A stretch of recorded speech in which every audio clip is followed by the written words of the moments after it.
Good afternoon. We're back with the Shifting Focus podcast. Today we have Marsha Babe. She's a team lead realtor. She's a military wife. She's a mom. She's a boss babe. And I cannot wait to dive in to hear more about your story. Thank you so much for having me here today. I'm really excited. So us too. I met you at the Women Council Realtor group. I was invited by a mutual friend and I came in. You were on the stage telling us your story. And I thought, this woman needs to be on this platform because your story was so inspiring and impactful in my life. And I just can't wait for you to share it with everybody else here. Thank you so much. Of course. You know, you never know who you may touch or what you may do, but there's always stories to tell. Tell me yours, whichever one you want to share. I'm sure you have many. Well, I don't know if you want, how far you want me to go back. I'll go back a little bit to my upbringing and maybe, push it forward to where I am today. So maybe that will make a lot of, sense. Yeah. So, my family, my mom and dad are originally from Athens, Alabama, which is about 6 hours away from here. And they were born in, my mom was a military brat. My dad is the youngest of 9 and they were, sharecroppers, or most of them picked cotton, as a living. So you hear those stories about people, walking in snow or all that kind of stuff and things to get to school. Well, my dad was one of those people. And so he actually did that. When they graduated from high school, they got married. My dad was 17. My mom was 18. So his family did sign for him to get married. And they actually left the area and went to Michigan. And that's where I was born. I had a lot of allergy trouble. So they moved out to Arizona when I was 5 years old. And that's where I was raised until I was 18 years of age. And so I attended school out there. Not coming from much sheds things on a different light. My parents were so wonderful because I never knew. I never felt like I did without or didn't have anything, as my dad started his business in construction. So my dad's a general and commercial contractor still to this day, mostly in commercial now. He doesn't do much residential anymore. And so that's how I grew up. I grew up being on construction sites. I grew up being with my dad a lot when we got old enough, and my older brother. But I had I had friends. I have very few friends that I'm in touch with today from high school. I struggled. I have a little bit of a reading disability. So not as far as reading, but comprehension. Mm-hmm. So it took me longer to get through things, but I did excel in many, many things and did really well in school. But people made fun of me. They called me Miss Piggy and told me that they didn't know what I was going to amount to in life. And that's kind of hard to swallow. And back in the 80s, things were a lot different.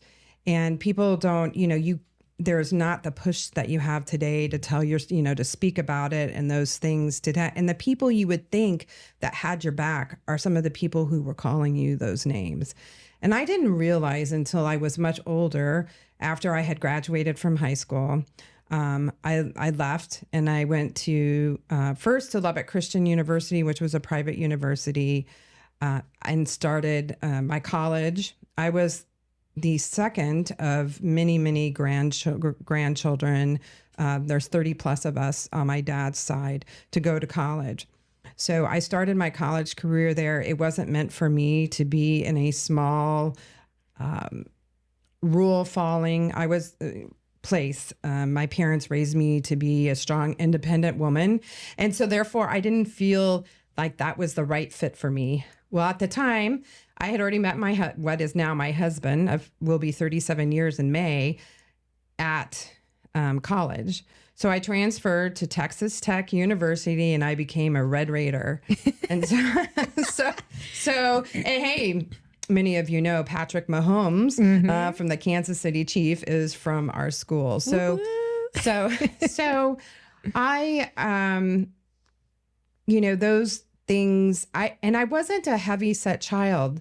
So to be called Miss Piggy, what kind of really has affected me over time, because struggling with now having a endocrine problem, I struggle with my weight. So in the back of my mind, I'm like, oh, is it true?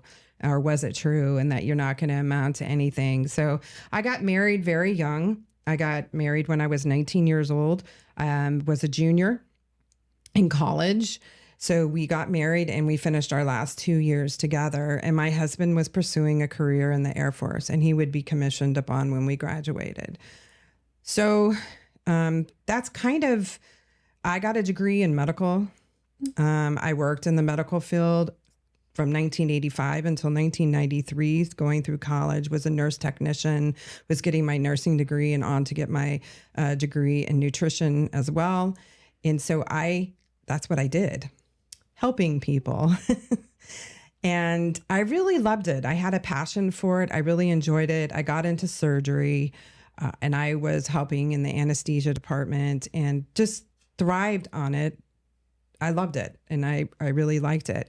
We had our first child in 1990, and then, really 89. She was born on Christmas of 1989. So in 1993, we had our son. We moved here to the Emerald Coast, and you probably saw that in my bio. Mm-hmm. So the military brought us here, and we loved it here. And we were here for 4 years, and now I had 2 children and decided to stay home. So I kept up with my certifications for a while, but then as you guys, many people know, the medical field has really changed. It's, long hours and, lots of things in the medical field.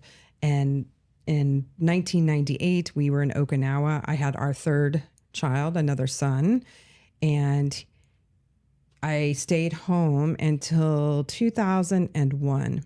In 2001, in 2000, we bought our home here. So we got back here to the Emerald Coast and we bought our first home. And the realtor that sold us the house, I actually became her coordinator for her team that she was running at the time. And that's how it all started. But kind of full circle in many ways, because I'd grown up working in construction. So that's kind of how I got into real estate. Mm-hmm. So you had this desire to serve, to help. There was a need. You understood the language of construction. You were a mom. It seemed like all the boxes were checked, that real estate was just the meat to the bones, right? Yes. That is so fun. How did you feel transitioning from medical into being a stay-at-home mom for a while? Because there was a window, right, where you didn't work. 8 years. What did you learn during that process? And what were some of the struggles you faced? I am not a homebody. So I worry about that now that I'm older, 56 years young. But now that I'm older, I worry about what's going to happen when I retire. I'm just not a stay-at-home person. I like to be out meeting people or doing tasks or doing something. And of course, I was very busy. I had 3 young children. They were all running around and had activities to go to and do things. But I needed something for me. Mm-hmm. And I think that came from the stuff that happened when I was younger and how I was, people telling me that I wouldn't amount to anything, that I was a Miss Piggy and all those things. I think there was an inner part of me that was like, I don't want to just sit at home and hear people say, I sit here and eat bonbons all day, taking care of the children. And no disrespect to people who make that as a career. It's just not my thing. I love my children deeply. I love my family deeply. And I had to learn how to balance that out, because you can't forget about your family. Your family should be always your number one priority when it comes to any type of career. You have to keep that in mind. I did not learn that as quick as I should have when I got into business and real estate, but I have since. That is definitely definitely a priority, even though I don't have children at home. Mm-hmm. How have you used that story in your head, the Miss Piggy, the bullying? How have you used that to help you in today? Well, recently I have lost about 54 pounds. It's still over a long period of time. It's been 2 years and I'm still going down, trying to do it slow, trying to do it right. But I struggle with it because I don't have a metabolism that most normal people do. I have to work extra hard to keep my weight off. But one of the things that I did when I was struggling so bad with weight, I've always dressed, I want to say to impress, but my mom was the same, was the same way. And she's part of my story too. So my mom's a transplant patient. Oh, wow. And I grew up, my mom was very sick when I was in my teenage years. So, and as a young woman, I took over the household duties, not because, part because I wanted to, because I wanted to learn, but part because my mom needed our help and in 2001, actually, she received a kidney from a friend. And so she is still with us today. And she's had that kidney now, will be 23 years, which is just remarkable. That's so crazy. So, my mom also dresses, and so she probably got me on my shoe. I love shoes and everything, but she dressed that way too, and that kind of, it carries down. And so I learned at a young age that I wanted to dress, even though when I was growing up, I had one Sunday dress. We went to church, and I would wear that dress every Sunday. And so, but I didn't think it was I didn't think anything of it. It was just my Sunday dress, and so maybe that's where some of the teasing and some of the stuff came from. Maybe people recognize that. I did not recognize that because my parents were so loving and so caring. I did not feel any different that we were struggling or having financial issues and things like that. So I learned how to dress to look nice. And so it's something that I've always tried to do. Even when I've been heavier, I've always tried to look nice and professional. I think it's very important if you're going to be a professional, then I really like to dress the part. And so that's so it's probably one of my signature things with me is that I always, try to dress professionally wherever I be. I'm not saying that when I'm on Saturdays and I have to run to Home Depot that I'm not, that in your Sunday dress. So I'm not in my Sunday dress. Yeah. But during the week when I'm meeting clients and doing things, I always try to dress professionally because that is my image. And it's important to me that, through my weight struggles, I have still carried on that tradition of dressing professionally. It's very impressive because, and by the way, you look amazing. So, Thanks. It's hard. We see ourselves one way and then the world views us differently. And so absolutely that it's hard to balance those two voices in our heads, but I think you look great. And on that, it's really interesting because there are so many people in their profession who just don't show up as their best. And by showing up as your best, you're also painting a perspective in your client's mind. So how has that helped you with the customers that you have today? I think that they look at me differently. I think there's a mutual respect that I'm coming to the table, and not only do I dress the professional part, they know when they get the information that they're looking for, it comes in a professional manner. And I think it starts in the morning when you get up. I think you have to have gratitude and appreciation and take those moments to be appreciative of having another day to do what you want. Real estate can be very lucrative, and you can establish a business and make your life, really great. And you can learn to give back and do all these things, but start your day with the gratitude of being appreciative for everything that you have. And that attitude of gratitude carries out through everything. And no, not every day is perfect. I had a really bad day yesterday, but that's okay. People do forgive me. Luckily, I didn't have any appointments. Yeah. So every once in a while you have a bad day. I had dentist work. So we all know how that goes. It makes you feel. Yeah. So, but I think it helps me to feel good about myself. and try to empower myself to feel better about myself, because I do not see myself the way a lot of people are seeing me. I still see myself heavy. I still see my, even though I know because by what clothes I'm wearing and things I'm, doing, that I know that I've lost weight and I know that I'm getting into shape. And, my husband tells me, my kids tell me, Melissa, who's on my team, tells me, she absolutely the best thing that I've ever had on my team. She's such an inspiration to me and always saying, you've got this, and you need to establish those people. And I think it's been a long time since I've had somebody that's like giving me the shove in the arm and going, you got this, you can do this, you look great. I know I know you can do it. And so that's worth a lot. Yeah. Isn't it interesting that we can hear positive feedback all day, but that one negative feedback, it kills us. Yes. And same thing today with Google reviews. You can have 5,000 positive reviews, but that one negative review holds so much weight in your business and in your brand. And I love that you have this story that you have used as a positive in your life, because I'm assuming when people said that you would never make it, you're not good enough, all these things, did it push you to work harder to be better? Or is it something that as you've naturally grown, it becomes a negative, like a stone in your shoe? How have you used it, or has it hurt you more? I think for a long time, I have to allow myself, and it's only been within the last couple of years that I've allowed myself to be like, okay, I am something. I don't want to say I've made it. There's always growth. Yeah. And so I haven't made it to the pinnacle of the top. I'm not, but I have been a success. And I have made there's so many stories of how I've made home ownership successful or helped people achieve something that they thought they would never get to achieve. And that in itself is, a huge success. But I'm not a bragger.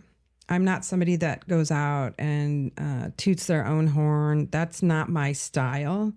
I like to invite you in. I like to sit down like we're sitting here, have a cup of coffee, and you tell me about your day. Tell me about your family, your grandkids, your puppies, whatever it may be, or the trip that you just took and the farm that you own up north and you go and visit, or in the mountains, or you just went skiing, whatever it may be.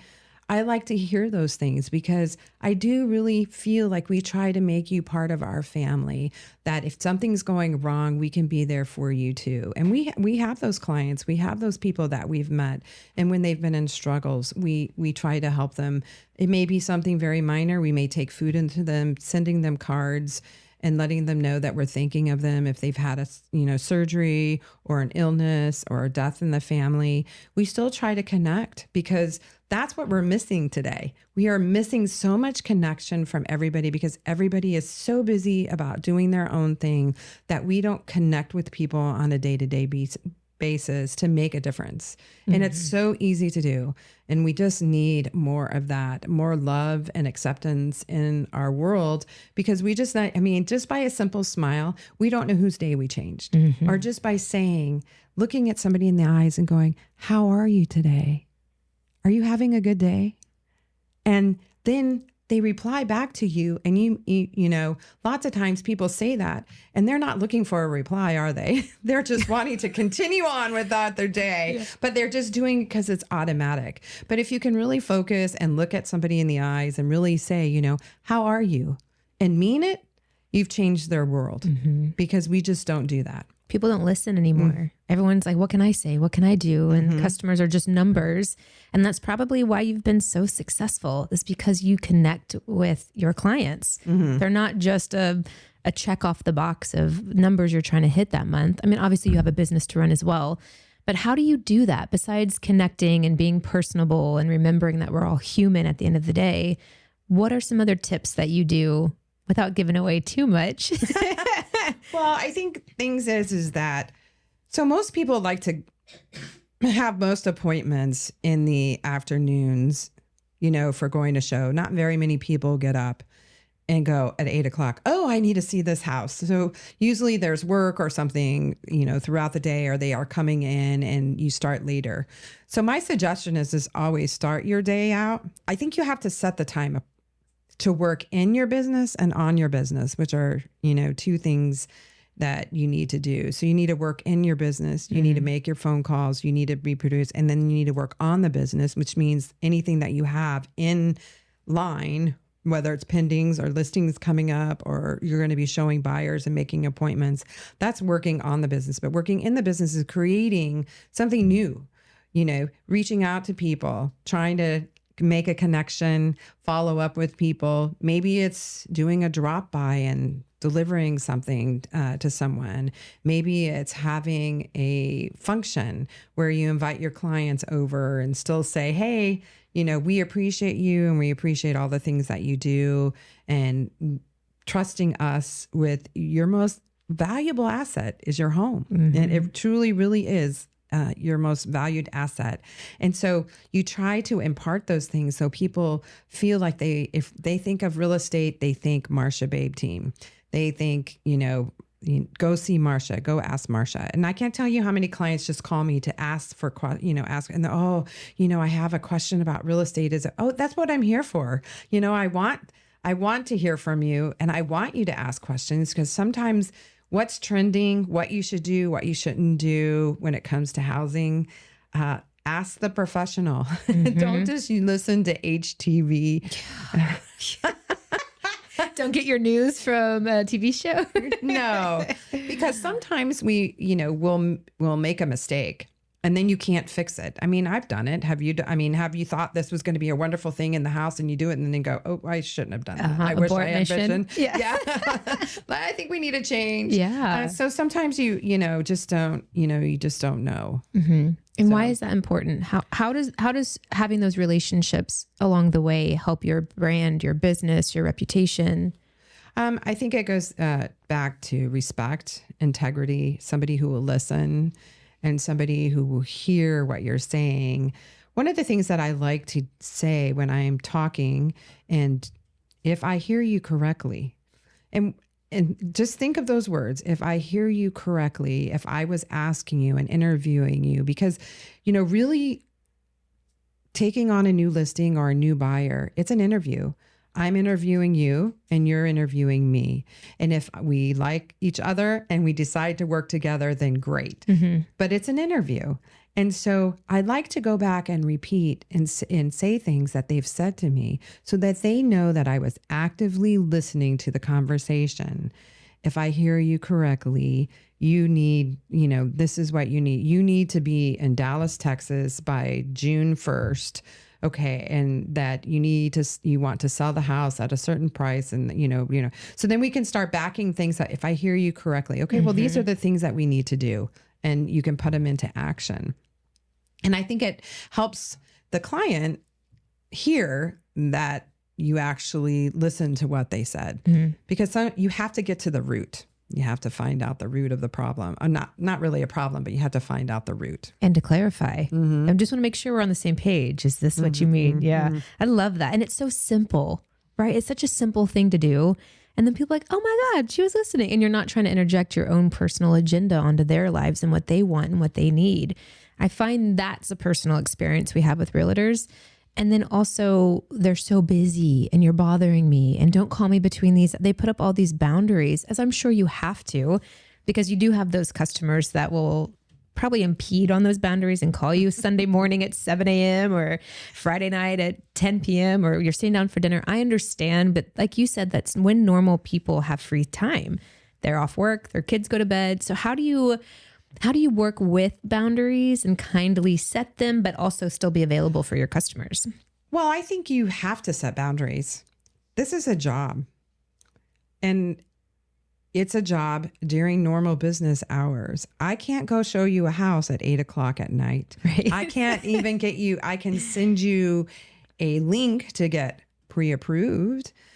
And you can fill out the application, but there's no banks, there's no title companies, there's no homes open late at night for me to make a transaction happen because I can't get into a house. So it's not going to happen. But don't you just have a code? Can't you just get in? Yeah. It's not that simple. We are held by MLS rules that make things happen. But it's important to establish that if you're a family, and I understand when you first get in the business, we're hungry, we're trying to feed our families, we're trying to make an income, we're trying to, establish ourselves in the community, whatever that may be, and how you want to establish yourself.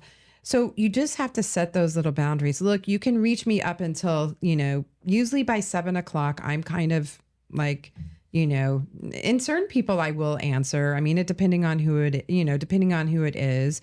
But I've kind of, having been in the business, I don't get phone calls and stuff usually at 9 or 10 o'clock, sometimes at 8, maybe I'll get something asking, can I show a property or do something like that. But for the majority of the time, I kind of have set that boundary and I kind of, stick hard to it so that, we all have families. We all have those things. The only time things become crucial is when we're doing offers.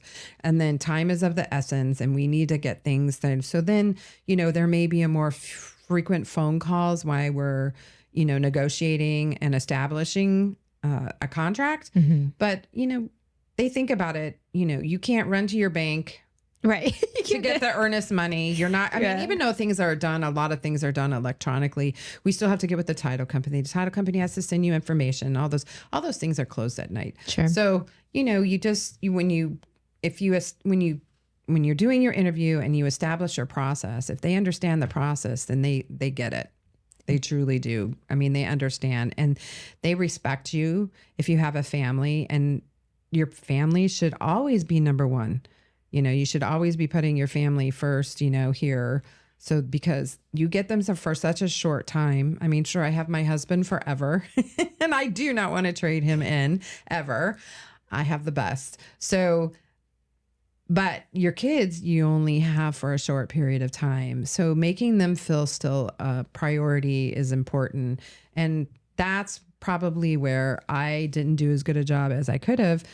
But I have a great relationship with all 3 of my kids, despite some of the things, of being young and in real estate and trying to establish myself.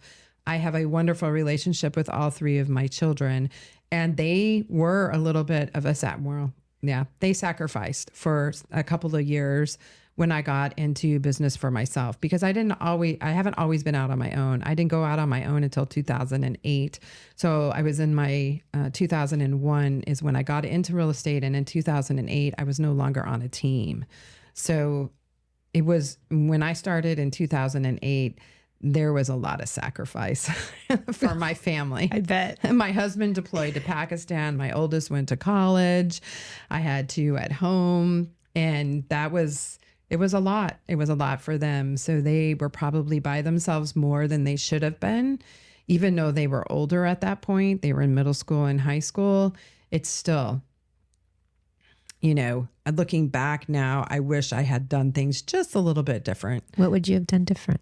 I think I would have said, can I call you after 8:00? After I get done with my family and after I get, them all settled in for the evening, is it all right if I call you? They probably would have said yes. You know why? Because they're probably doing the same thing at their house, having dinner, cooking dinner, getting the homework done, getting them bathed and in bed or whatever, or getting them up. And so I think if I had somebody tell me that, then I think I definitely made a difference. But like I said, I'm very thankful that I have such a wonderful relationship with all 3 of my kids. It's okay. I made a mistake and they forgave me. But now, I try to make them, 2 of my kids I talk to almost every day. My oldest son, he works in industry that, during the day I can't just pick up and call him, but the other 2 I can. But still, like I said, we have a good relationship, and that at the end of the day, that's what's important. So maybe I've made up for all those moments when I could have done a little better job, because you're a mom for life. That's so true.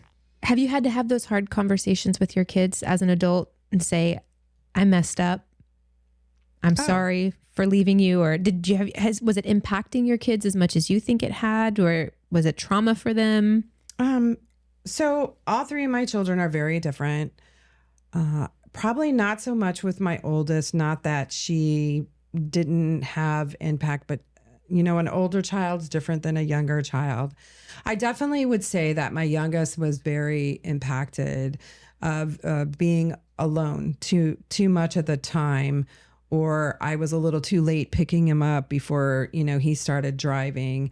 I definitely say it definitely impacted, his, and some of the decisions that he made were probably based on that loneliness that he felt.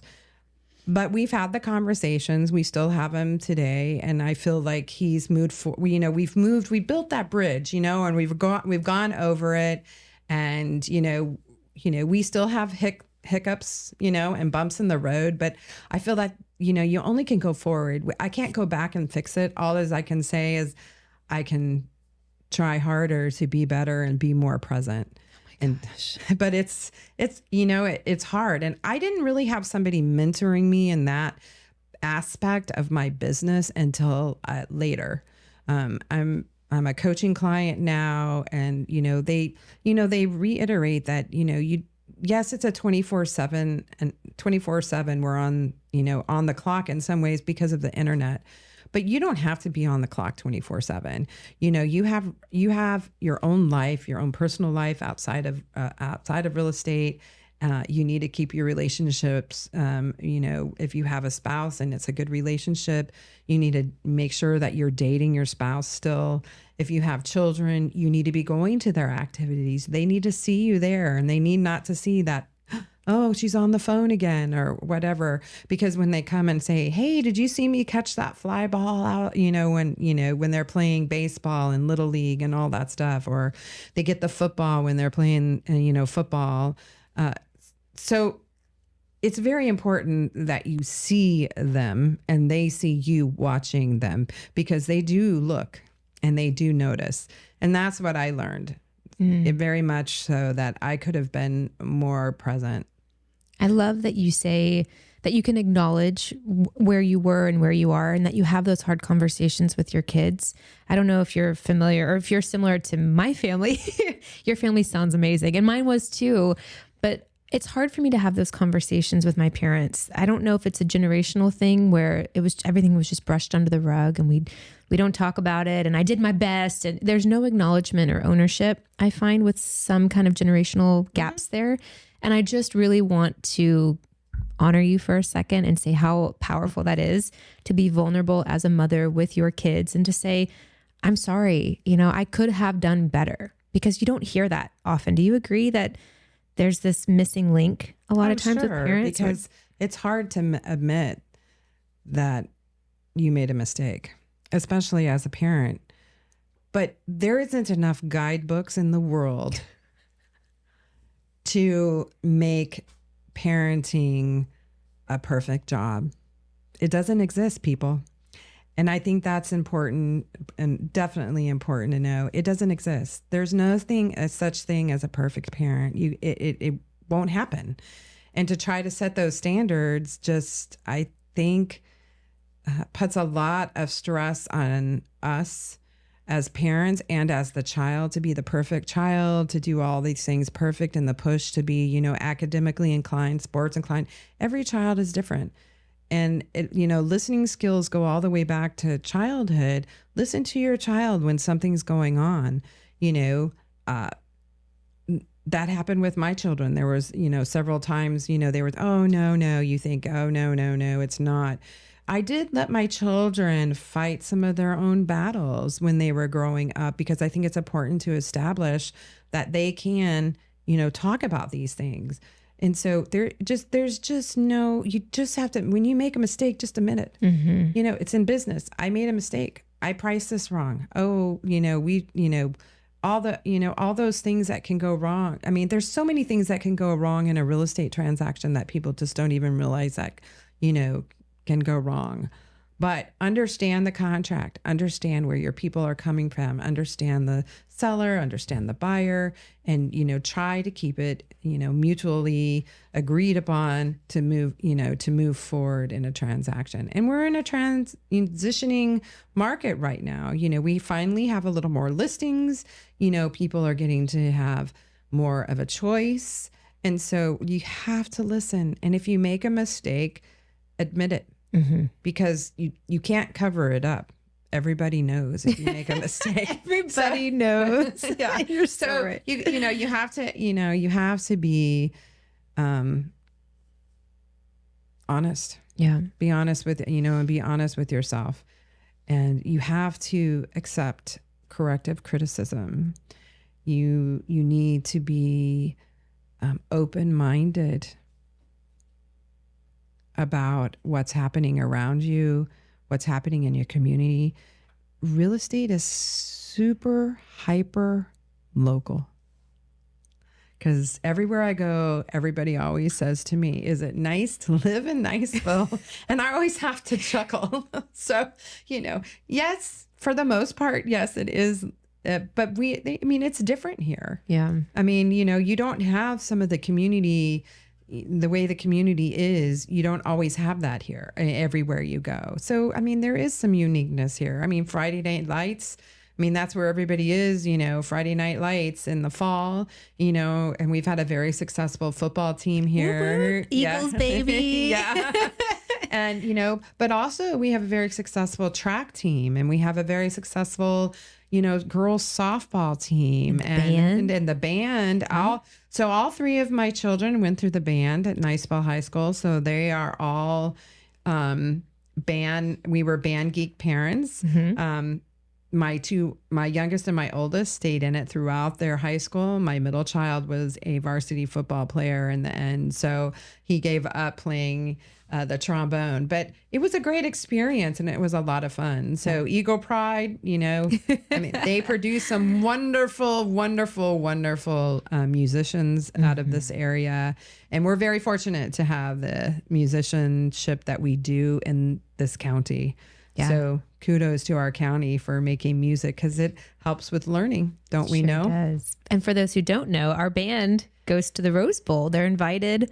Yeah, they went a couple times. They went this last year, right? So this was this their third? Yes. Third year, right? Third year. Mm-hmm. So my youngest, no. Yeah, no. My oldest and my middle son marched in the Rose Bowl together in 2008. So that was cool. Their first invitation was in 2008. And then they went on, and I can't remember what year it was before this last one in 2024. Mm-hmm. So it's a great experience. Really, really great experience. So music is a wonderful thing. I agree. Good for the soul. Yeah, it is. So you went and split off on your own in 2008, you said? Correct. That was when the market took a dip. So how was it splitting off and a crisis in America? What were some things that you struggled with that have helped you today? And what are some things that you said, this just isn't working, let's leave this behind? This no longer serves me. So education. I'm a proponent of education and learning, being up to date, reading what's happening in our industry. The Florida Realtors Association is FR is very good about keeping information in front of us, what's happening with the Senate here locally in the House, bills that the governor is passing, and about local things, local laws and what is important to us. So know them, understand them. And then, you have to learn to pivot. We pivot all the time. And in 2008, we definitely had to pivot. I can say that I saw it coming, could feel it coming.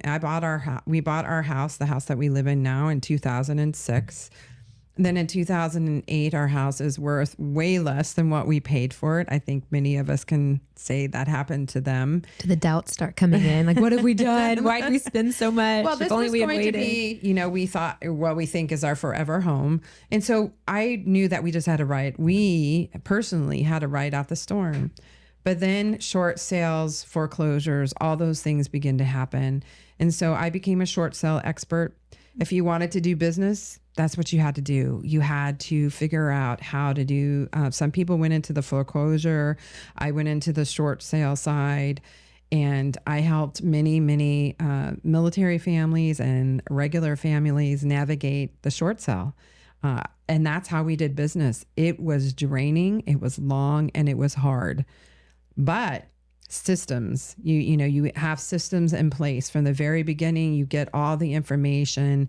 And the frustrating part was back then, we would have to fax and scan all these items in. And of course, they would go to a black hole. And then you'd have to do it again and again. And then you would have to call and make sure.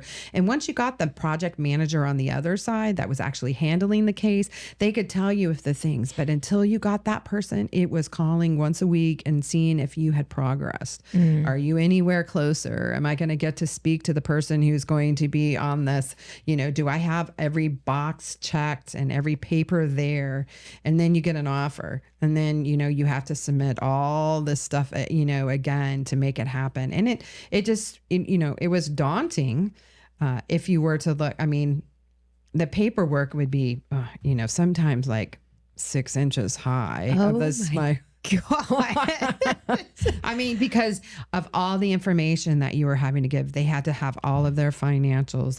We had to update them on constantly sending in reports on, what is the market doing? How's it, all this stuff. I mean, you just had to keep records and records. And sometimes you would have 3 or 4 contracts before you got one that stuck. So it was a long process, but we became stronger, better realtors for it. And understanding, talking about compassionate and understanding, that time was a time period that I really got to draw on my medical career and the classes that I took and dealing with patients. And so there's a connection, helping others, because they would get so frustrated that, the sellers would get so frustrated. They just wanted to be able to move on. They didn't want to, have to deal with it. Many of them in the military, they already had orders, and it was tough. It was a very tough time to be doing. And then 2 years later, we had the oil spill in the Gulf of Mexico. So, so now we had the crash. And then, a couple of years later, we have the oil. And, we were very fortunate here. We had the oil come here, but the impact of it, as bad as it was in some areas to the east and west of us, we were very fortunate. It could have been much, much worse. And so then you do want to come here. You do want to be on the coast, because everything was shut down. So it took a long time to recover. And, but we got through it, and, this is such a hidden jewel down here. Shh, don't tell anybody. Yeah, I know we should, but it's such a wonderful place. It's so beautiful. If you can get up and see the water, and if when I go to work every day, I pass Lions Park in Niceville. And so sometimes I just pull in and just watch. Some days the water's rough. Other days it's as smooth as glass and silky. And you just want to sit there and stare, and then you'll see fishes pop up, or you'll see somebody come by on their paddleboard. And you just like, this is so wonderful. This is why, I live here. And during those times of uncertainty in 2008 and 2010, you had to remind yourself, this really is a great place to live. And it was hard. It was really hard. And we were in a buyer's market for a long time. We would see little peaks, during high season in the spring market or whatever. We'd see little peaks, but then we were in a buyer's market probably 6 to 7 years. 2008. Well, really, we started going into it in 2007. 08, 09, 10, 11, 12, 13. 14 and 15, you started seeing a little bit, but we were kind of flat. So that means we weren't one way, or we were just kind of, and then, the build up to COVID, we had to pivot again and how we did things and how we took care of people. and how we did it with, lots and lots of videos, showing people videos, wearing masks, all those things, pivot.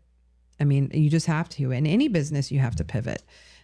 But real estate is a good long-term investment, and most people, it's their most valuable asset. So you want the type of compassionate, understanding person to be on your team to support you through those moments, because not all of those moments are pretty when you have to sell. Some of them are tough. Yeah. Tough. Did you find at all when you were doing this in 2008, did you have doubts in your mind? Why am I doing this? What have I done? Did I just make a mistake by going on my own? The world's going through its own moment. And then you personally, as a mom, as a military spouse, starting your own business, it seems like it was really heavy. So how did you get through the mindset? Well, at the time I had a coach that we were meeting with. There was about 4 or 5 of us agents, and we would meet her in the house and at her house, and we would go through. And at the end of every class, she would make us say, if it's meant to be, it's up to me. If you want to make a change, and it's made a lasting impression all the time. I in the mornings, I say, if it's meant to be, it's up to me. There's days where you don't want to get out of bed. You don't want to exercise. You don't want to eat right. You don't even want to show your face.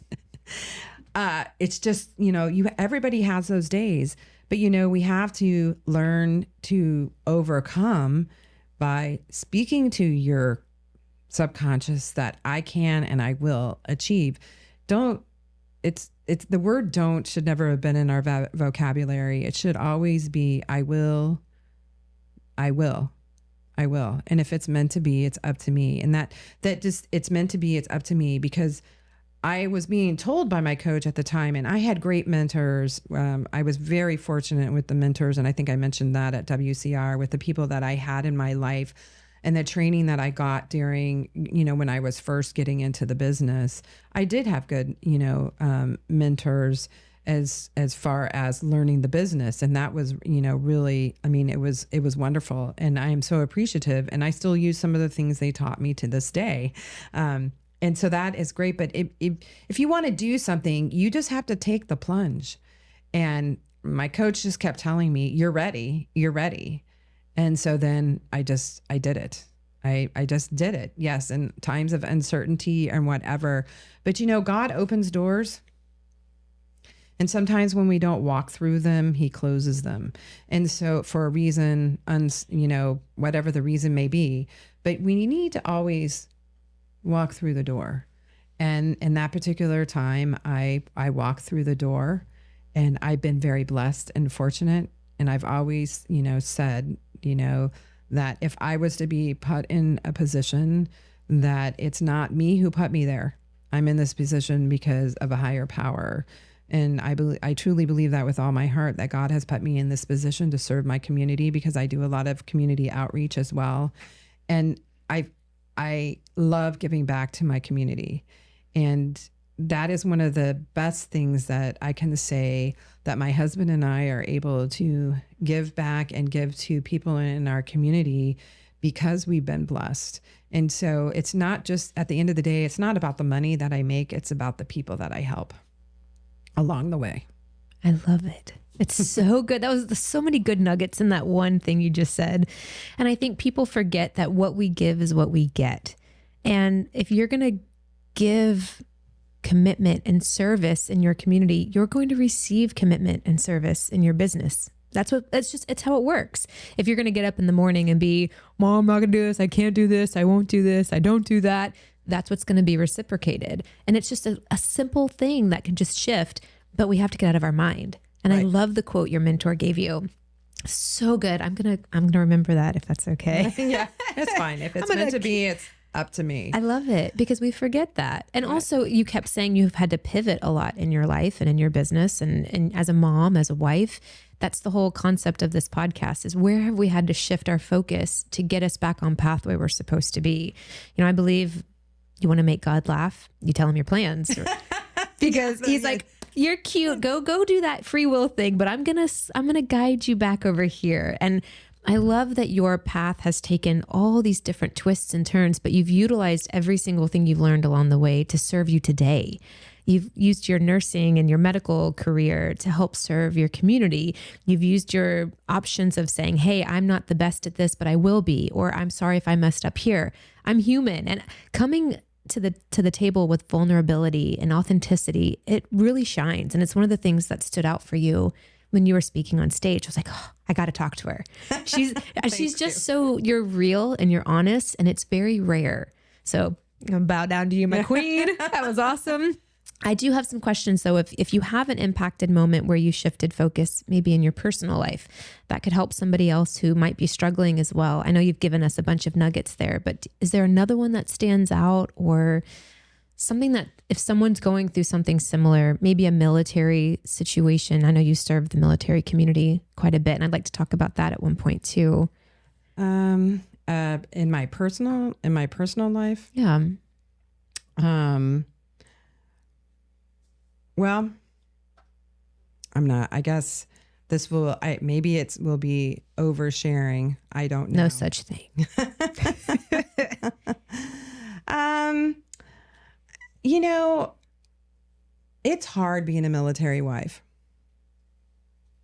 My husband was Special Operations Command, and I have a strong, probably as you can see, a strong personality and very independent. And when my husband was deployed for the most of his career, he was in the career for 25 years. 15 of those years he was deployed, like all the time. You know, he would be gone 200 plus days a year. Oof. And so he missed a lot, you know, of the time with the children, missed time with me. And I think it's okay to reach out and for help, but do it in the right way. And what I mean by that is there's people here to help you if you're struggling, but try not to be, let me think of the word crying wolf, that you always need help with whatever it is. I mean, there is plenty of help out there. So I don't want to give the wrong, don't ask for help. But when you need it, ask for it. If you're struggling, if you need a night out, there's plenty of people who will come, you know, and it doesn't always have to be on the squadron level, you know. Get involved in the community, Mother's Day out programs and stuff like that, and connect yourself with the community as well if you're in the military, so that you have other outlets, so that when your husband or in general, even a spouse, I mean, if your wife is deployed and you're home with the kids, you need to have that outlet of time for you. Because I think there was a time period when my kids were so young and my husband was gone, I lost my whole self and the whole thing, and I did not feel appreciated at all. And you know, rightfully so. All your feelings are valid, and we should recognize those feelings. But I wasn't very good about voicing those feelings, about letting them be known, and you know, until they came out in a bad way instead of a good way. And so that happened a couple of times. And I finally just said to somebody, you know, why do I have to be the strong one all the time? Why does it always have to be me? Why can't I just collapse on the floor and have a moment or whatever it may be? Why do I always have to have everything on my back? And why do I have to carry it alone? You know? And so we have to pay attention. Just because you have strong personality doesn't mean that you don't have to have those moments and that you don't need them, or you need to go out and be away from, you know, the day-to-day of having to juggle 3 kids, a job, fixing breakfast, lunch, and dinner, and doing all those things, getting them to all those activities, because it was a high-paced tempo when my husband was in the military of being deployed. And you know, you still have some of it today. It's not quite as high of a tempo, but I understand that. I mean, it stinks. I mean, you know, and lots of things happen, you know, with families that are left behind I mean, my husband's first deployment in 1990, in 1990, we had at the end of 1990, we had moved to Biloxi, Mississippi. That's where we got stationed after he graduated from nav school in California. we had our daughter, Jacqueline, and we get there and they tell us he's going to deploy in January, right? What's going on? Desert storm. And he's leaving you in Biloxi, Mississippi. And he's leaving me in Biloxi, Mississippi. And so he deploys. He leaves me. He decided that he wanted to get into saltwater fish tank. So we had a 55-gallon saltwater fish tank. That's a nemesis in my side, for sure. But we've worked through it. He has a very small tank today, but for a while we didn't have any. And then I had she was a year old. She had turned a year old in December, and I started a new job in surgery at Keesler Medical Center. So, and he deploys. Our daughter gets sick. The Tang is getting ick. She almost, she got very sick and almost, could have died from what it was. My husband's deployed to who knows where at the time. And I'm in a new area. So that was a very, very stressful time, and it put a real strain on our marriage to you imagine, thank goodness, start pointing those fingers. Yeah, reacting. So, that was a tough time for me. Very, very, very tough thing, because some of the things from my upbringing reared its ugly head, and a lot of it was tough. It was a very, very tough time, and it took a little while, but we made it through it. It was tough. We went through counseling and, did other things to get through it, because even as a strong, being a military wife, you have, you can be left alone, sometimes because of the duty to country, and that's important, but it's hard. And so that was one of the real pivots. There was another time when we went to Okinawa, and they're gone a lot too. And if there's a hurricane, well, over there it's called a typhoon, a much bigger word in Okinawa. And they went to Korea a lot. I found out I was pregnant with our last child, and I was very sick. I had not been very sick with the other two, but I was very sick. Well, he's a redhead. We won't tell. So he's anyways, the special one. He's the gifted child. He's the chosen one. Yeah. So anyways, I was super, super sick. I'm in a foreign country. My husband's gone to Korea. I am puking all the time.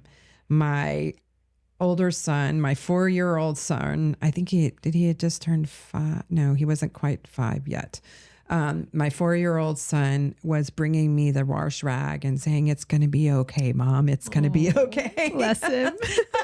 So because he was with me, because our daughter was in school. She was in second grade at the time. And so, but I was very, very sick. He called me and said, "Our plane broke down." Now, these words are something that we got used to, very, very much got used to in the career. So I said to him, "If you're not home tonight, I'm packing my bags and I'm going home, because I cannot do this." Here's the towel. It is thrown in. I was throwing in the towel. Yeah. I was just like, I just can't do this being so sick. And well, lo and behold, I don't know if he had a conversation with the maintenance crew or what, but they made it home that night, because I think he said to them, "I don't care what you have to do, but I got to get home tonight or my family is leaving Okinawa." Yeah. So he took it as a truth. So, so that was a hard time. It was a hard time. And then again, in 2001, he was still active duty. We were here when, the Twin Towers came down. What a different perspective, that what you're dealing with and you're sending off your husbands and your wives and other, support, you're all, mothers, daughters, sons, fathers, and you're sending them all off to an unknown and not knowing if they were going to come back. That was a very hard time. And so I always encourage people when I hear they're in the military and they're especially in special operations, that try to keep to your own world and don't listen to the hub and bub of what's happening on the interwebs, because, if you need to know something, the military is going to let you know. And I stick by that today. The military, if they need you to know as a spouse, they'll let you know, or they'll let you know what's going on. But try to stay positive and focus on your kids, because that's what's the most important thing. And then when you hear from them, from your party, then you're happy and joyous, but you try to stay structured and try to stay focused. And it's hard. It's very, very, very hard. I'll never forget when my husband had been deployed and we were living here in Niceville, early 2000s. I can't remember if Austin was turning 5, so that might have been 2003, 2004, but he had been deployed, but I didn't tell the kids. He was going to make it home for Austin's birthday, which is April 9th, so it's coming up. And so we have video, our best friends taking video of that moment of coming home.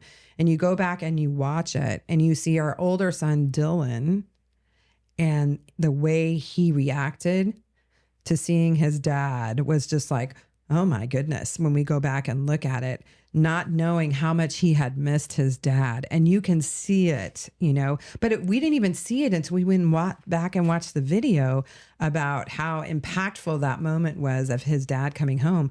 Because in the special ops world, they may say you're coming home. And if you tell them and they don't make it, they're sad. So we just learned not to tell them. We Smart. just did. Yeah. I just learned, okay, let me know when you know for sure that you're in the air and you're on your way. And then even then, it's only, plane could break down. That's exactly what happens. Take a submarine, get your ass home. Yeah. So that's exactly what happened multiple times. And so I learned not to tell them until the squadron would call and say, hey, they are coming. They're going to be here. And then you tell them, hey, hey, daddy's coming home. Yeah. Yay, and everything. But I'll never forget. That was probably the first time that I ever realized not having dad there all the time was really impactful to the kids. Not that I just, video cameras and all that stuff was more prominent, starting in the 2000s and stuff like that. So we have more video, and then the smartphones came out a few years later. So we have so much more ways to communicate now. We wrote letters to each other in Desert Storm and Desert Shield, or Desert Shield, Desert Storm. We wrote letters. Wow. Do you still have them? Yes. Do you ever go back and read them? No, not really. I think they're more for my kids than it is for me. Well, I had him write letters to, at the time, was only our daughter, just in case. Yeah. Wow. So, and then he did a couple of cassette recordings. Yeah. So he could read bedtime stories or whatever, so, cause you just don't know. We were very fortunate, and, he came home every time. So we were very fortunate and blessed. Do you shut that off in your head, or does that key stay turned on the whole time he's deployed? That something could happen, because holding that space must create you anxiety. Can't hold the space. You, like I said, you've got to stay focused and on your mission, because your mission is at home. Yeah. To provide, to keep him stable. And I'll tell you how important it became. In 2008, my husband deployed to Pakistan. Okay. Saddam Hussein and what's his name? Osama bin Laden. Osama bin Laden. That's really the one. Osama bin Laden compound was there in Pakistan. Well, my husband was stationed at the oh my goodness, what do they call it in foreign countries? The embassies. And so he was living, that's where he lived. He lived on that. But he would have to go out and about in Pakistan. Oof. Okay. And Is he a redhead? Yes. So he stood out. Yeah, he was a redhead. He grew his hair really long. He had a beard. His hair was long. Yes, he was definitely not what we people would think of. He's not ethnic. But right. Yes, and fair skin. He doesn't blend in. But, red was a very important color to them. So, there was some, benefit there. And he still has people he hears from. But so anyways, during this time, there were some days that he would call me. And it wasn't until he came and he would just be asking, how was the day? How was, football practice? How was, band practice? How, just these certain little things about day-to-day life, how's the house, blah, blah, blah. I mean, just those kind of things, just normalcy. Mm-hmm.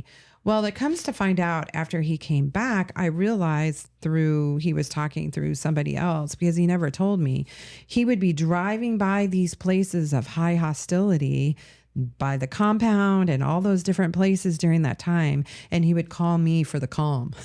And here I'm just rattling off all these things, but it was probably music to his ears. Wow. So, so that was an interesting year. And, to say how fortunate we were, that was the only time he ever was gone for Christmas. Out of all the times that he's been deployed, he deployed just after Christmas all the time.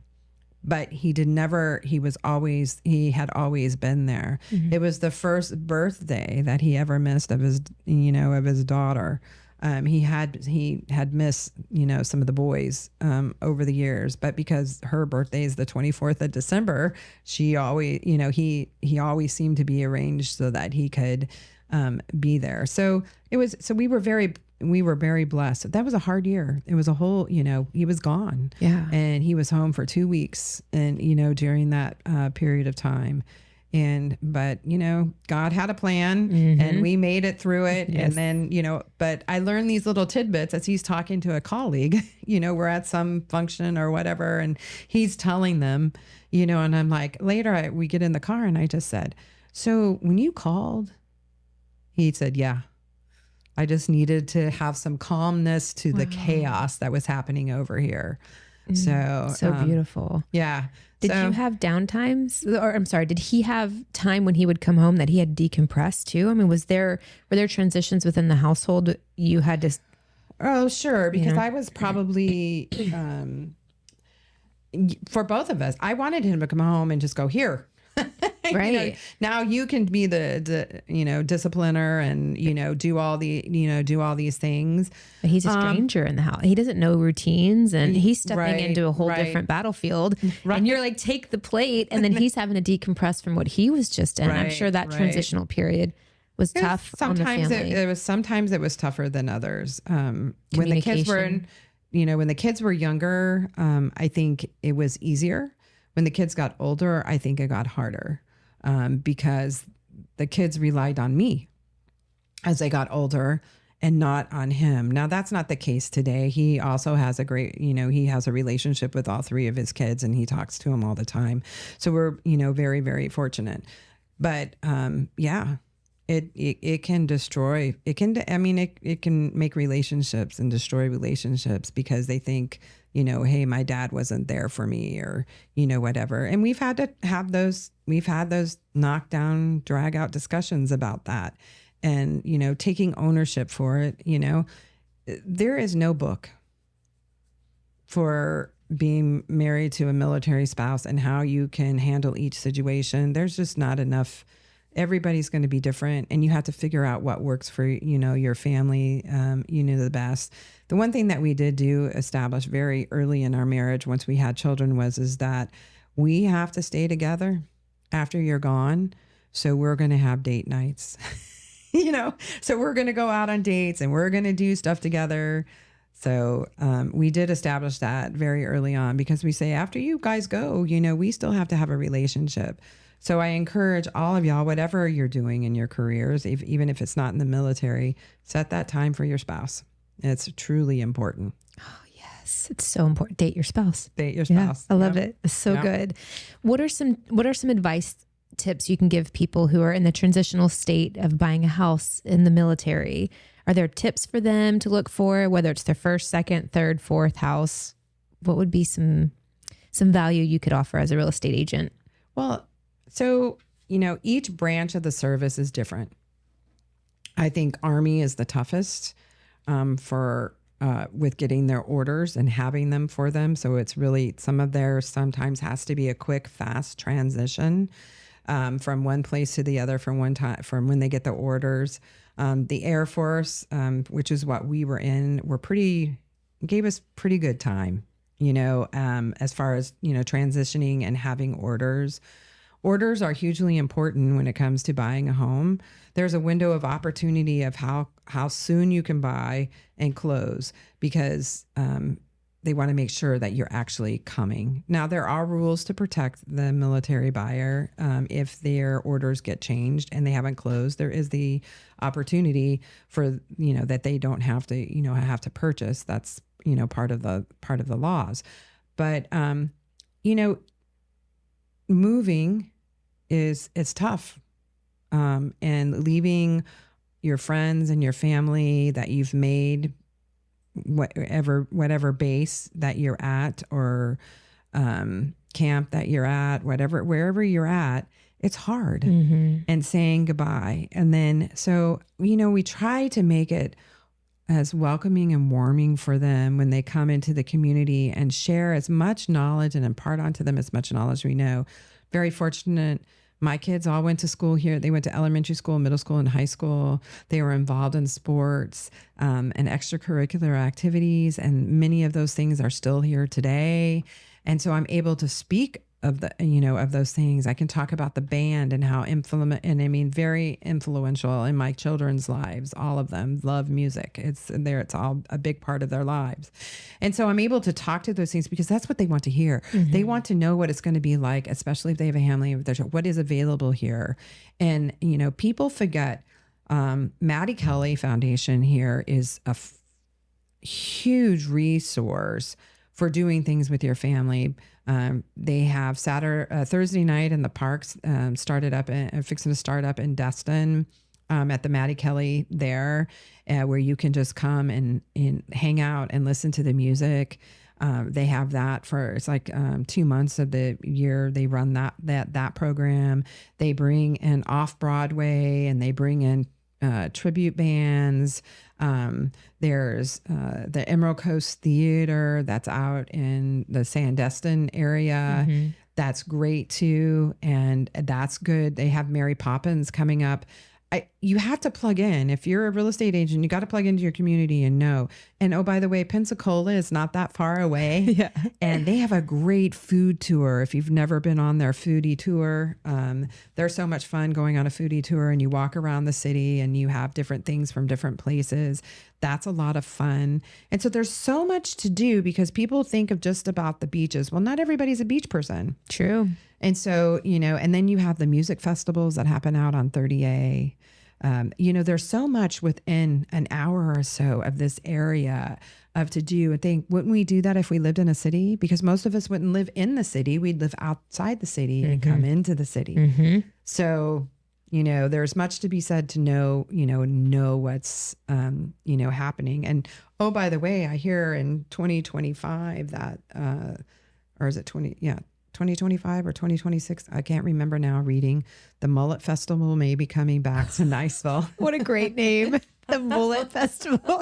I mean, we are still kind of close to Alabama. So, but there's just so much to do. And then if you want to go see, the USS Alabama, it's not that far away. It's, what is it? A 2-hour drive over to Mobile, and you can go so there's there's the Bellingraph Gardens that you can go and visit. DeFuniak has the wonderful lights display. Milton has one. I mean, there's so much here that people just, they just don't think about it. Mm-hmm. So your audience. You say, hey, if they have family, this is what we say to go. There's all these opportunities. If you don't have kids, if you have dogs, here are you're setting them up for success when they get here to just paint the picture of the experience they could have living here. Right. So gold. Yeah. That's amazing. It's really important because we have to see ourselves somewhere. Mm-hmm. You can't just in your mind be like, okay, here's your house. Well, cool. That I don't want to be in my house like you. You don't want to be in the house all day. You need to get out. Right. And so what does that look like? And the fact that you paint that picture for your customers is just so wonderful. Thank you, Marsha, for doing that. A lot of realtors, my pleasure. Don't do that. It's my pleasure to serve. It's like I said, at the end of the day, it's not, yes, I want to make an income, but I also want them to see the value in having a trusted person that they can trust through the transaction, because it is your most valuable asset, and there's never, closing day is such a beautiful thing. I love first time home buyers, always have. I mean, I love all buyers, but the first time home buyers, there's some of these people we babysit for over a year before they get to purchase, and to see their joy. I mean, I've had buyers sit at the closing table thinking they would never get back here. Thank you for taking me out of my dark and dreary apartment, and now I can see light. I mean, this is one of the buyers who said that to me at closing. And, you just need to show them. You need, and have patience and with them, because it's fixing credit and doing certain things is not overnight, but it can happen, and it can happen for anyone out there. Those dreams of home ownership can happen. So true. I have a couple more questions for you. I just want to double check, make sure I'm being respectful of your time. 2008, we had a market crash. We're in 2024. Do you suspect Florida? Do you feel this undercurrent happening in Florida right now with insurance rates going up? It's affecting escrow and mortgage. Are you guys seeing anything that should be fearful for people here? And I say that because personally, our mortgage escrow account has gone up $1,200 a month in 2 years. And I'm seeing friends and family out here who are saying it's going to be hard if it continues to go up. How do they afford it? How do you guys combat that as realtors and educate your buyers or sellers and try to keep that market from crashing again? Well, the great thing to know is that our governor and legislation, there's been legislation that they've put into act to make our market a little bit more of a free market, which is going to help drive down the prices. But in having the legislation done, it's going to take time. And that's the hardest thing is time. Can they wait it out? Can they afford to wait it out? And there's supposed to be more insurance companies coming into the market in Florida. And there needs to be more, you buy insurance in the hopes that you don't need to use it. And in Florida, we all live in a flood zone, whether you live in a true flood zone or not, we all live in a flood zone. And that's just something that comes with, living here in this beautiful state and in this beautiful area. That's one of the things that we have to be mindful of is, the insurance. And there's been a really big push. So last couple of years, they've had legislation. It's going to take time, but, I think eventually it will balance, how long will it take for it to balance out? I don't have an answer. I wish I had an answer for that, but I know that the legislation is there and that it's supposed to be coming in, and it should be, helping relieve the homeowners of having such high. To me, it's like, how can it go up? Oh, I know it keeps going up. It keeps going up. I mean, homes, are built in all different ways. But if you maintain your home and you keep the things that are if you keep your roof, if you your water heater, your HVAC system, your electrical system, if you keep those things updated and working, why? Just because it's older. And I think that's what everybody is really where, the effect is why should it be so much more money if I did all these other, if I'm doing all these things, why is it more expensive and so much more expensive? But unfortunately, it's part of living in Florida. So if you want this great beauty, insurance is going to be a little bit more. But there is some legislation that has come out. It has been signed. But I think it's just going to, it's going to take time before it comes and trickles down to the consumer. And correct me if I'm wrong, but the reason why they're seeing these influxes in insurance rates is because like State Farm, Farm Bureau, a lot of companies are leaving Florida because they're getting sued out the wazoo, right? When a hurricane comes and you have to do damage, they can't afford it. Is that what I'm understanding? Well, State Farm and Allstate and them are actually, are still here. Oh, they are? Mm-hmm. Yeah, they're still. So I'm not an insurance expert and I don't ever claim. I have great people. So that I could have you call to talk and they can talk more to the insurance. I try to be informed on, as I can. But yes, so when a storm comes, what happens is an insurance company has to keep so much money in reserves so that if a storm does happen, they're able to pay out the claims. And so when a bad storm happens, if they're leveraged they have too many people insured in a certain area, then it's detrimental to them. And then they end up folding, and then Citizens, which is the state insurance, ends up absorbing them. And, and it was supposed to be the insurance of last resort. So it's Citizens, but that's just, sometimes that's, what you have to get. But but you're correct that we have had many insurances who said, "Oh, yeah, bye. I'm not taking this risk anymore." So instead of "Bye Felicia," it's "Bye Florida." Yeah. So hopefully, we'll have some more independent people come in to the market, more insurance, and it will it will be a relief because they used to have lots of different choices. And then, it's gone down and down and down. And so it's been harder and harder to get insurance. And then, but the Citizens of last resort need to leverage less. So, that's, concern too. So they're helping to have private insurance, more of them coming in and making us a more, favorable state, I guess you could say, to have insurance. And it's just that they can't. So if they get to a certain point and they have too much leverage and they don't have enough, reserves, and they're not meeting what they're supposed to with the state, then the state has to do something with them. And so either another insurance company has to take on the risk or the state insurance has to take on the risk. And that's where it makes things go up and makes it more expensive. The risk is higher than the reward. Yeah. So not trying to point fingers at insurance companies. I'm sure they're not just trying to gouge everybody because they can. I think it. Yeah, because most people don't make a claim. And here's the other thing. I've learned over time, being in the business, don't make a claim unless you absolutely have to on a normal everyday basis. Just don't do it. Acts of God don't go against you. They're out there.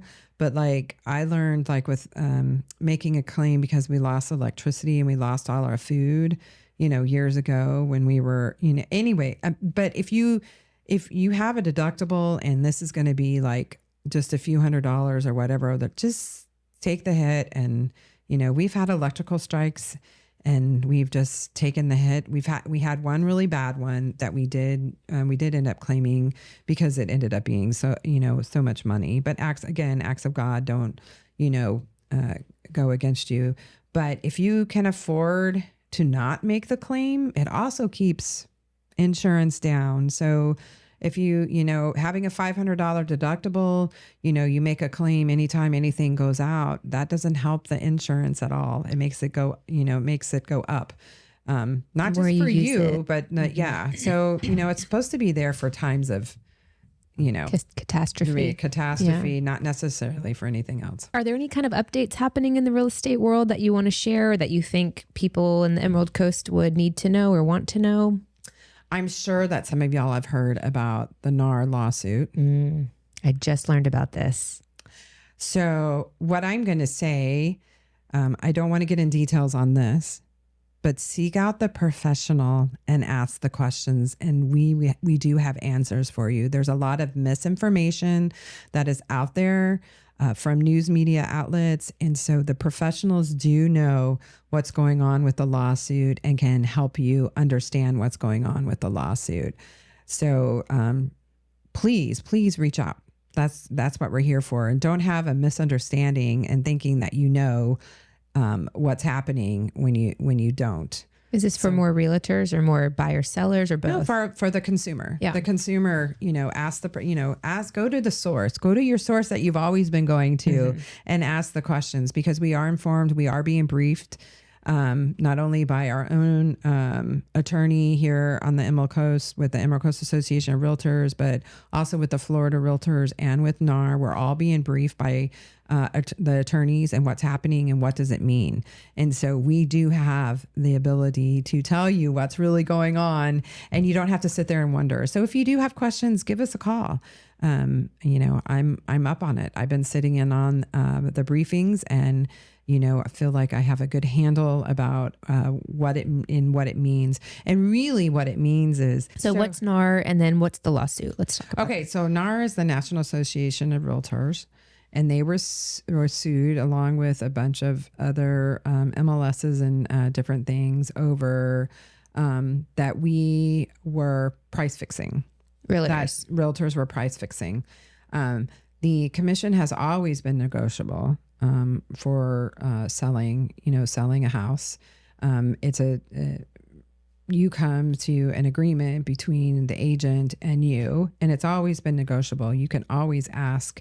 They ask you what is your commission, and you work out the numbers, you show them, and sometimes you get a different, there may be a different percentage out there. It's different. I mean, if you were to look in the MLS, which is going away, you will no longer be able to see if compensation is going to be dealt with a little bit differently. And so you're not going to you won't see what if the seller is compensating for a buyer's agent to come and look at the house and pay them compensation. That's one of the new things. There won't be co-broke out there anymore. But buyers are still going to want to buy, and sellers are still going to want to sell.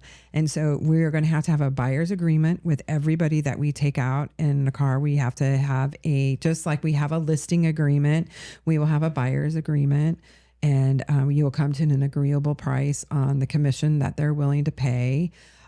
NAR is working, or the big question, NAR is working with the VA on having them right now. Veterans cannot pay for, that's one of the things they cannot do is compensate their realtor on a transaction. So, but they have already, trying to work with the VA to see if that can be, that condition can be removed. And so, but at the end of the day, it comes down to still sellers who want to sell and buyers who want to buy. And you should be having an agreement with both parties, because you want to be doing everything you can. There's so many ways we serve you during that transaction. It's not putting the lockbox on the door and putting the sign in the yard. There's so much that happens between the day before you list it, the day it goes listing, before and under contract, and all the way to closing. I mean, there's so many things that happen in between with appraisals, getting repairs, and sometimes you run into title issues, and sometimes you run into a survey issue where the survey was wrong, and now you've got a portion of something that's not supposed to be there, or there's all different things that happen, and having a professional there to guide you is still going to be what people want. Over 76% of consumers still want to have somebody representing them as in the business, and they're going to still continue to come. It's just going to transaction a little bit differently. You only know what you know, and Right. you need someone who has expert attention, such as yourself, who can tell me what I don't know. Hey, you missed looking at this, or your Right. appraisal came back and it's this, or your inspection, not a big deal, or this is something we Right. need to really,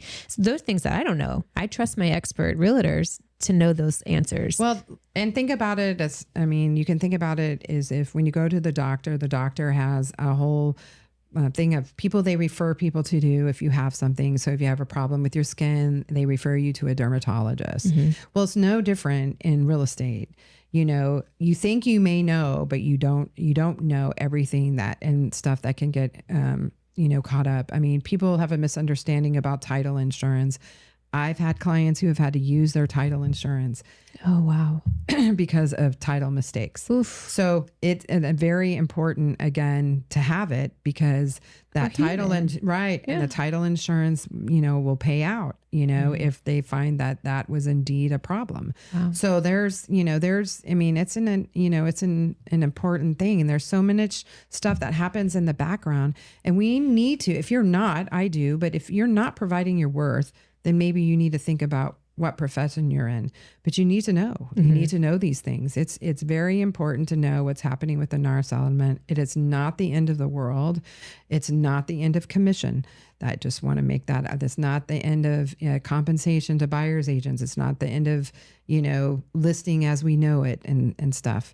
That is not the case, and that's one of the things that has been promoted out there, and that's just not true. It's just not true. And the way I understand it is, somewhere in the lawsuit, they're claiming that certain buyers were pushing a higher commissioned house over a lower commissioned house to make more money on the back end. And that's kind of the concept, because it was transparent through MLS. They would say the return or your commission was 3%, where this house is 2%. So they were claiming that realtors were pushing the 3% house. Is that correct? Versus the 2%? I think in some so I've never done that. Right. You have, but that's right. That's the lawsuit yes, concept, that's right? the thing about being, so my job as a realtor and serving the consumer is, if you want to buy a house, we sit down and we go through a formal consultation and we talk about it.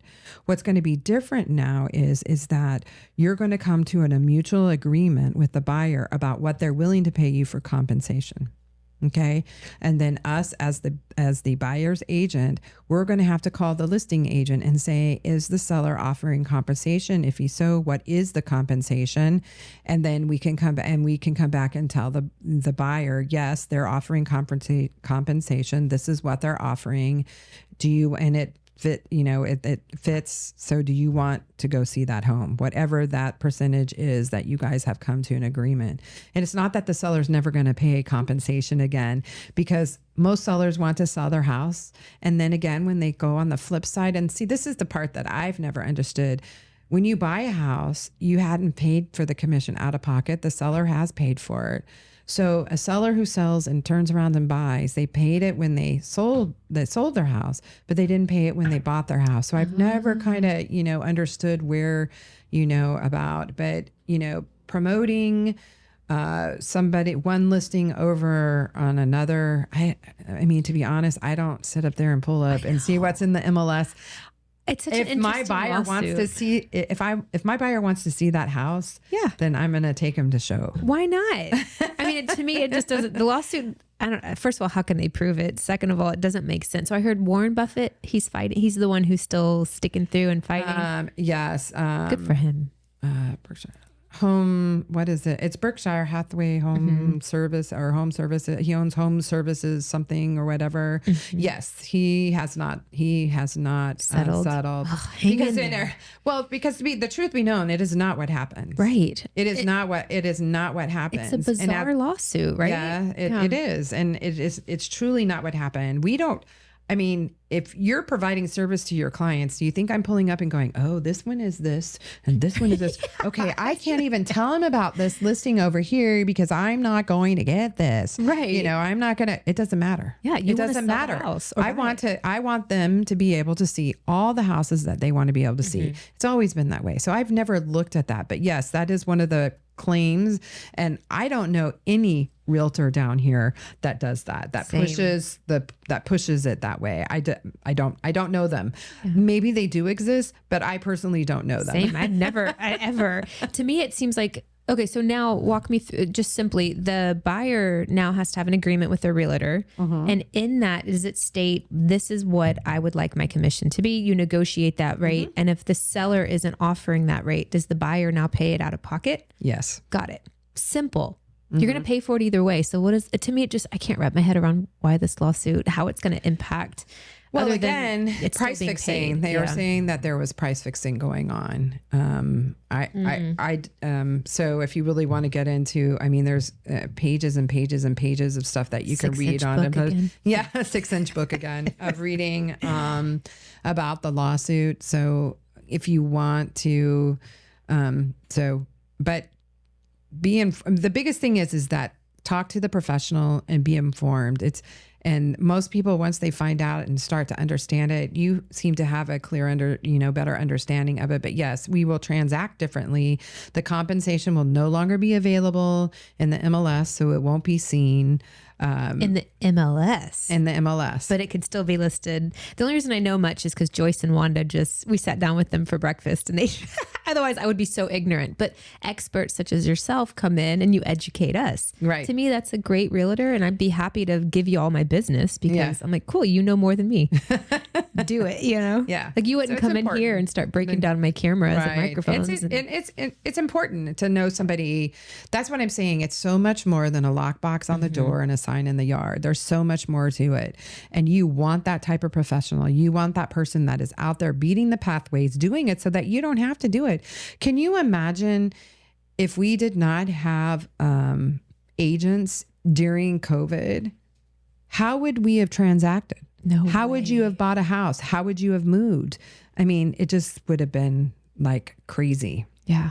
It is wild. Yeah. But seek out that professional. We're informed. And the Emerald Coast Association of Realtors are doing an excellent job on giving us the opportunity to have the education that we need and, be informed and know what's happening. And so we actually had a briefing this morning. So, we are still going to be transacting. There's still going to be commission. It's just going to be done differently. Walking the walk, sister. You're in your business and you're on your business. So you actually are doing what you say you're doing. What's next for Marsha Babe? What can we expect from you and your team in the future? Any goals, aspirations, growth? Sure, we want to grow. We're in a transition, in a transitional market, but we want to continue to grow our database and our consumers. But what we don't want to do is we do not want to grow at a pace that we cannot service. And so that is the biggest thing. So you can grow too fast and you put yourself in trouble when you can't take care of the people that you have, and so that's really important because even though I may have 10 different listings at a time, each seller needs to feel like I'm putting them as their number one priority.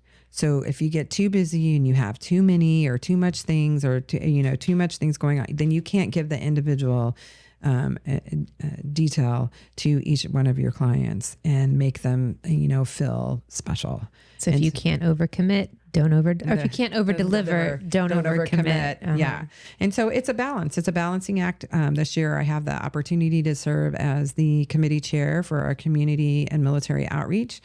That takes a lot of time because I'm out there. I mean, I've always been serving in my community, but now I'm actually running some of these events. I just did the barbecue for Elder Services.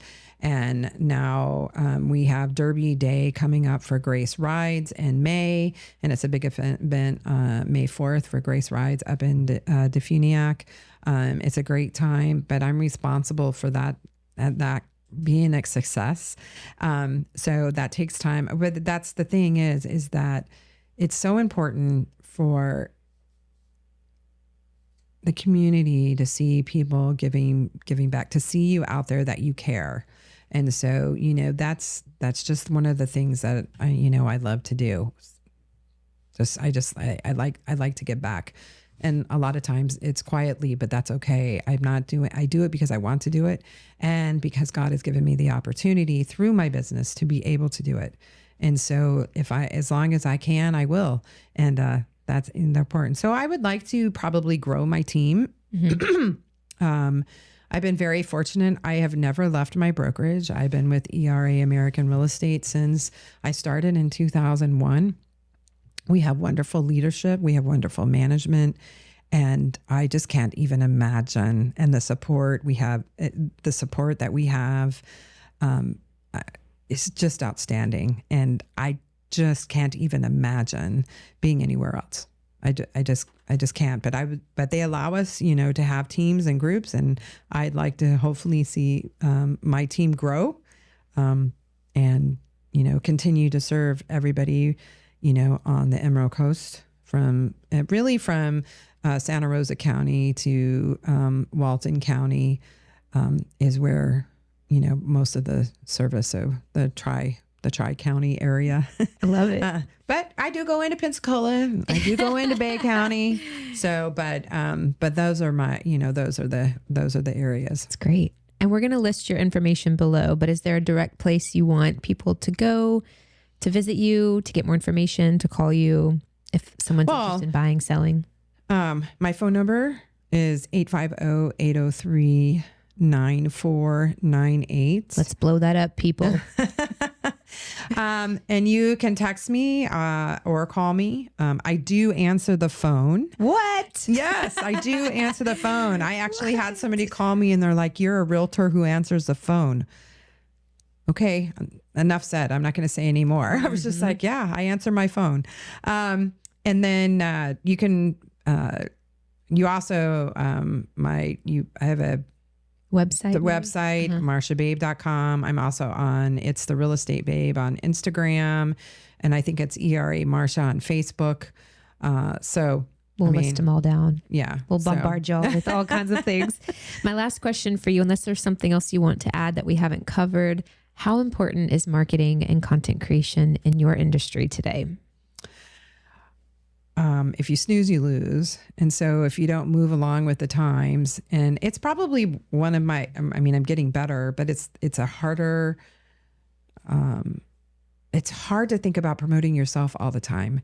And so you've got to get the person behind you to, to do the content and do the videos and, just do stupid things like, you're out somewhere and you see something funny or whatever and put it on your story or whatever, because you don't think on a day-to-day basis if that's not your priority. Because my priority is talking to my customers and my clients and, making sure that their needs are met. It's not about, I need to go, video this for the day. And I am out there on Instagram usually at least once a week in my workout clothes with my workout, trying to inspire people.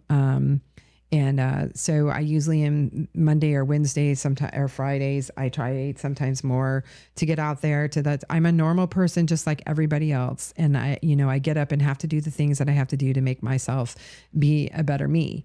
So, marketing is hard. Marketing is hard for me.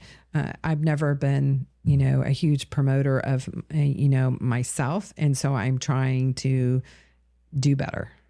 So, but marketing is huge. It's important, right? It's very, very important. I'm going to help you get out of that hiding state. I'm going to be the one following you around.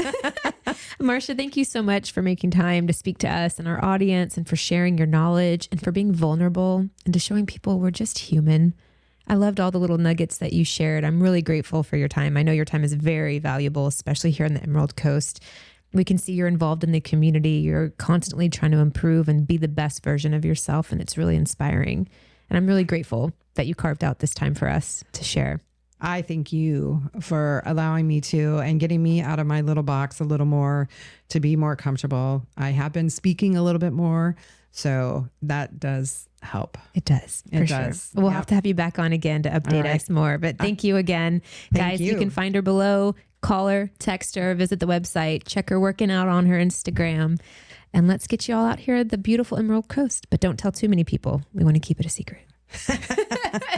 See you guys later. Peace out.